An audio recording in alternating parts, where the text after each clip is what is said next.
इस पेशेंट का एक साइड का सिर नहीं दिख रहा है। इस प्रोसीजर को हम लोग हेमिक्रेनेक्टमी बोलते हैं। ज्यादातर जो भी हेड इंजरी के केसेस होते हैं या कभी ब्रेन में ब्लीडिंग हो जाती है या कोई ट्यूमर होता है या कभी अचानक से कोई नस फट जाती है तो ब्रेन का प्रेशर काफी ज्यादा बढ़ जाता है। अब क्योंकि ब्रेन एक एनक्लोज्ड स्पेस में है, बाहर पूरा ब्रेन के ऊपर स्कल होता है, तो ब्रेन का जो बढ़ा हुआ प्रेशर होता है वो अंदर ही बढ़ता चले जाता है, जिसकी वजह से एक प्रेशर कुकर इफेक्ट हमारे ब्रेन पर आ जाता है।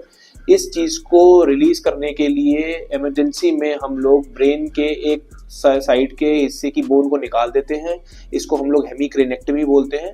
ये एक लाइफ सेविंग प्रोसीजर होता है। इस चीज से हम लोग पेशेंट की जान को बचा पाते हैं। अधिकतर लोग ये सवाल पूछते हैं कि डॉक्टर साहब जो ये ब्रेन का आपने एक साइड का बोन निकाला है इसका क्या करते हैं। इसको हम दो तरीके से प्रिजर्व कर सकते हैं। सबसे कॉमन और सबसे कॉस्ट इफेक्टिव तरीका होता है हम इसको हमारे पेट की खाल के नीचे रख देते हैं और जब ब्रेन की सूजन कम हो जाती है कुछ टाइम के बाद, जिसमें कुछ महीने लगते हैं, उसके बाद हम इस बोन फ्लैप को वापस रख देते हैं।